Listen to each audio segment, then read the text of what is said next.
Hey everyone, it's Chris here, and we're playing Chapter 3 of Veil of Secrets. And we're jumping right in, girl. Our friend got kidnapped. Chapter 3 is called The Powers That Be. So you found Kate's veil abandoned in the woods. She'd been kidnapped. That's right. You were worried? What did you be? We're not talking about me. What did you do next? Am I a fucking suspect, bitch? What anyone would do. I went to the police. To Chief Walsh. Yep. You don't sound very happy about that. Oh, believe me, I'm not. I want to change my look. God dang it. Maybe a little bit. We'll see. Veil of Secrets, darling. I love it. It's so creepy. The lighthouse, the fog, the atmosphere, the music. With their best friend Kate's mud-splattered veil clutching your friends, you and Deputy Naomi Mark head directly to the Birchbridge police station. You're determined that this new evidence would convince the police chief to investigate Kate's disappearance. Deputy Jeff Duffy is near the door, brewing a pot of coffee. He glances your way as you enter. Uh-oh, the chief isn't taking. Two of you barrel past him towards Chief Walsh's desk. He glares straight at you. You again. Sir, we found clear evidence of foul play at the Sterling estate. And why were you invested? Didn't I tell everyone to go back to the station, including you, Silverhawk? Yes, Chief, but Jack shared a piece of information that prompted it. Jack? Who the hell is Jack? I am. Maybe you remember me better as you again? And why are you interfering with my investigation, Jack? Because you aren't investigating. You couldn't get out of there fast enough. Kate is missing, and you didn't even serve. As a reporter for the New York Herald, it's pretty clear to me that you had no interest in actually figuring out what's going on. A reporter? Deputy Silverheart, why are you fraternizing with reporters? You know the rules. I could fire you for this. Do it. Fire me. And when whatever happened to Kate comes to light, enjoy the blowback for quashing an active investigation. Squashing, whatever. Walsh exhales heavily, glaring first at Naomi, then you. Chief, I wouldn't waste your time. I need to see the new evidence being uncovered. You hold up the veil, now in an evidence bag.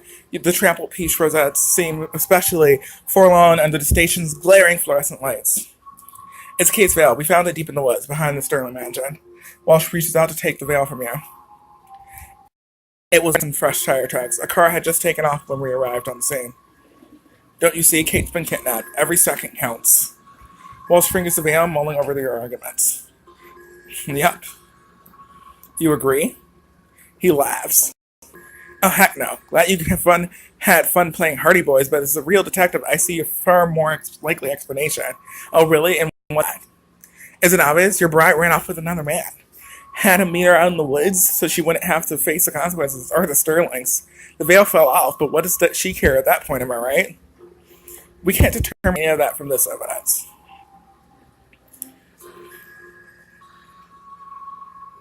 Chief Walsh, you really need to...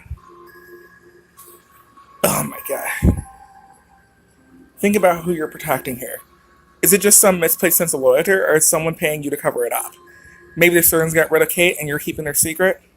I'm going to blow this whole thing wide open. Walsh slow claps as you wind down. Nice performance. No, really, you should give up reporting and go into acting. Hours go by and they're still inside of her, but I'll come back and file a missing persons report. Till then, I'm going to need you to leave me and my office alone. We've got real police work to do. Okay, can he fucking die? I mean that. If he dies, I'm not gonna feel bad. Deputy Duffy clears his throat awkwardly. Sir, maybe we should. Don't even start with me. Don't you in an empty coffee pot somewhere that needs you? Yes, sir. But the evidence could be contaminated if we drop it, Silverhawk, or I'll suspend your ass. Don't. I'm leaving now. Look at that. Maybe you do have some brains after all. Yeah, you don't, asshole. I'm warning you. If anything happens to Kate, her blood will be on your hands. Wall sniffs and waves you away. You head towards the exit, and Naomi trails after you. I'm sorry, Jack. It's not your fault, Naomi. You did everything you could. Not yet, I haven't, but I will. We'll find Kate, I promise. You flash her a quick smile and step outside before Chief Walsh can start chewing her out again. You're just about to call a cab when a fancy black car squeals to a halt in front of you. Bryce leans over the center console to whip open the passenger door. Get in, now. I don't take commands from anyone. You have no idea who you're dealing with. Believe me, you do not want to piss off the Sterlings. Look, I'm not trying to piss anyone off. I just want to find out what's happened to Kate. I don't give a damn. Now get in or face the consequences. Fine, I'll come with you, but you better have answers. Bryce barks out a laugh. I better have answers? Sorry to break it to you, asshole, but you're arguably doing the answering here. Whatever. You barely have a chance to close the door behind you before Bryce speeds off down a winding path towards the manor. Is this fun for you? Making more drama for my family? Making drama, Kate's missing. Why am I the one who seems to care about that? He snorts dismissively. She bolted when you case closed, Sherlock. That's not what happened. If I want to hear your habits, doesn't anyone teach people like you that little social cue? Fine. Am I allowed to at least ask where you're taking me, or would that be a dreadful faux pas? Father wants to talk to you. You fall silent, half fuming, half curious to why Pierce Sterling would summon you like this. Bryce pulls in the long drive and squeals to a stop in front of the imposing entrance. Follow me. Girl, I need someone to get murdered so this case. Bryce weaves his way to his mansion to what must be Pierce's study. Behind the mahogany desk is a glass case containing several incredibly detailed scale models of ship, their design spanning hundreds of years of seafaring. Wait here. You can't help but admire the other... Okay, the people who need to die. I'm listing them in my head. Pistols and books dating back to the 1700s, yada yada yada. Hello, Jack. Pierce enters the room, and you take it. He just toward a ship in the case in front of you. I see this one has drawn your eye. I suppose. It's a scale model of the Endurance, the vessel my ancestor Magnus Sterling captained to this country. Seems like the Sterling's history with Birchpark goes back quite far on the map, Jack. Literally. In just a few years, Magnus transformed it from a row of decrepit beach shacks to a thriving port town. Without us, well, this place wouldn't exist. He gestured to a frame, containing two maps, one labeled 1609 and the other 1655. Birchport only appears in the second map, with marked trading routes flowing from the town to Europe and beyond. It's truly impressive. Yes, it is, and we continue to be the driving force behind Birchport's prosperity. We're almost single-handedly responsible for maintaining the port, the shops downtown, everything that keeps the town from withering on the vine. You know what they say, with great power comes great responsibility. My family's from the library, the theater, the parks. We've always taken care of the people of Birchport, and they know we all... I see. Just remember, Jack, you're here in Birchport as our guests. And our guests should know better than to pry in their host affairs. If that's how you feel. Take my stay off your tab. Excuse me. You hurt me. I'll play my own way. Surely there's no need. Oh, but there is. If pretending nothing happened to Kate is one of the conditions, then I shouldn't stay here as your guest. You're making a colossal mistake, Jack. One which you apparently refuse to be dissuaded from. I have that woman who owns the B&B switch the account to you at once. You're interrupted by a knock on the door. Yes. Margaret Sterling rides in, nodding courteously to you before she turns to her husband. Pierce, something's come up concerning Tanner. It's urgent. How foolish of me to think I had at least one son I could count on. Please excuse us, Jack. We should discuss this somewhere more private. He glances meaningfully at Margaret, who nods curtly. I'm sure you can show yourself out. Of course. I hope Tanner's alright. You glance around at all the cabinets, drawers, and shelves, all the nooks and corners where anyone might be hiding. I could take a quick look around. Who knows what might turn up. I should.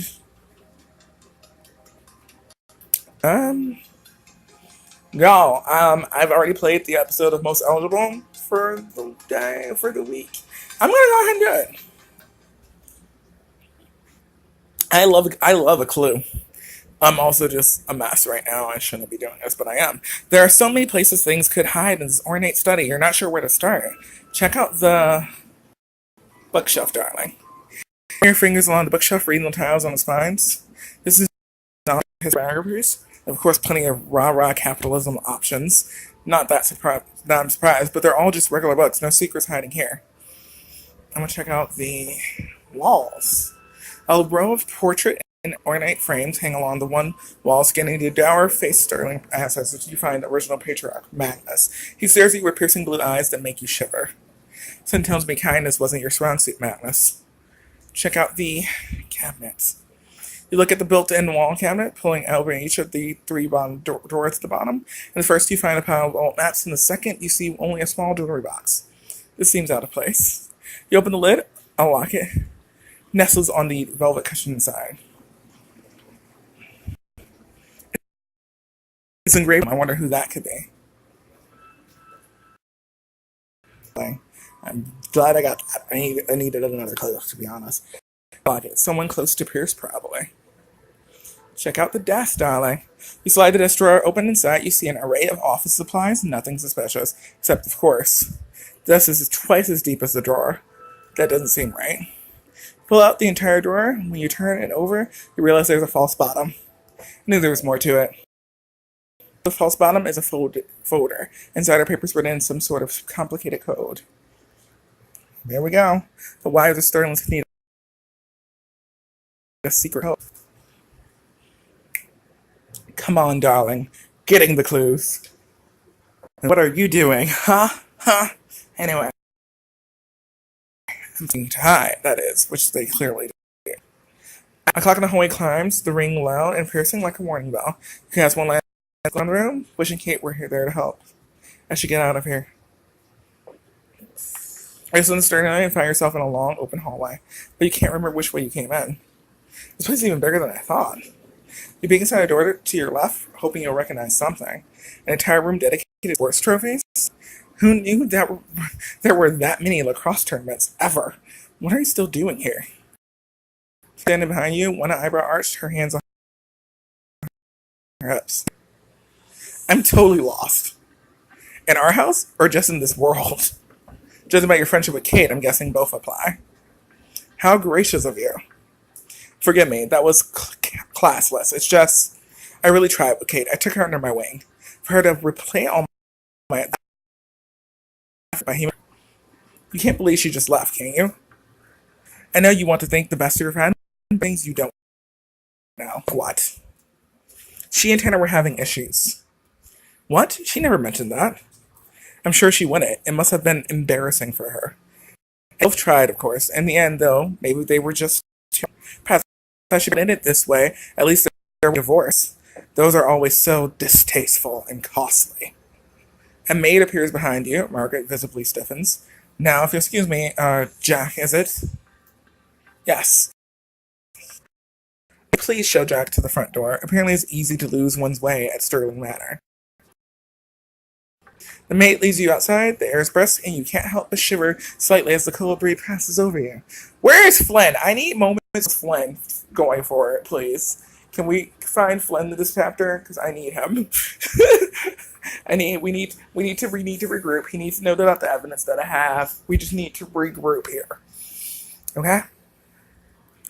I don't care what anyone says. Kate, I know you wouldn't just run off. I'll find you. The maid disappeared inside just as your phone rings. Hello? Hey, it's Grant. This is Jack, right? Fuck off, Grant. Let's just say Miss Herlaney isn't a tough nut to crack. But let's not dwell on my devious number sleuthing skills. How are you holding up? Honestly, it's been a hell of a day. I'm more sure than ever that something's happened to Kate, but I can't seem to get the chief to take me seriously. Asked around a bit just to see if anyone had heard anything, but so far all I've turned up is a lot of dead ends. That's nice, Grant. Thanks for trying, Grant. It means a lot to me. Of course, Kate's my friend too, after all. Anyway, since I can't offer you a lead, maybe I can help take your mind off things a little for a bit. I'm down to the marina. Birchpark's Festival of Ships is going on right now. It's a little corny, but it's actually a lot of fun. Well, I could use a break, but if it's a diamond option, I think I'm going to pass. That means you'll join me, right? Dinner's on me, and I promise if there's one thing you can count on rich seaside towns for, it's a great meal. That, and we can talk about what's been going on with Kate. This is a chance to get clear and learn more about Kate. I'm going to pass. I know you guys are probably like, what the fuck, you just did, like, this little sleuthing thing, but I'm Here's the thing about Grant. I like Grant. I don't want to waste my diamonds on Grant. Though, at the moment, when I only have 53, it's also like a resources to whatever thing, you know what I mean? I'm gonna have to pass.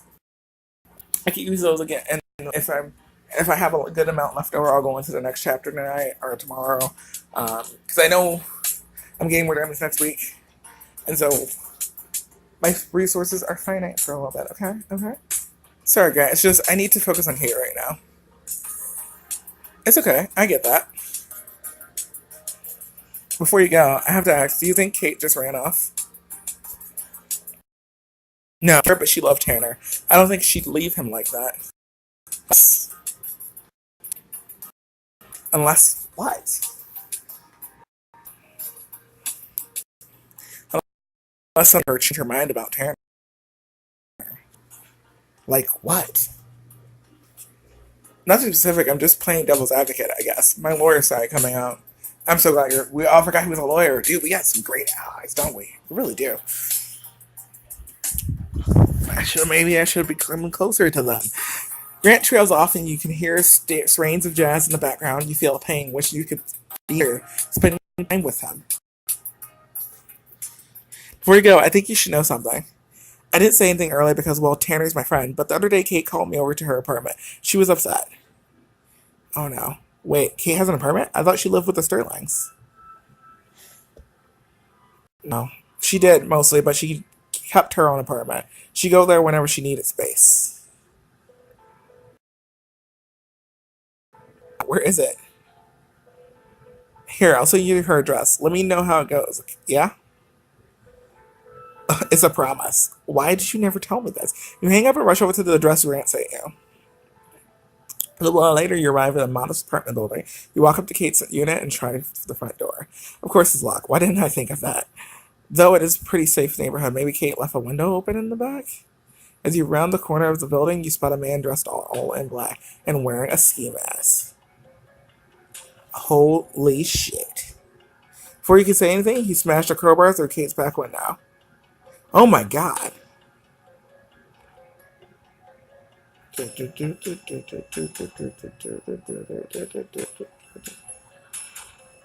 Oh my god, this is terrifying.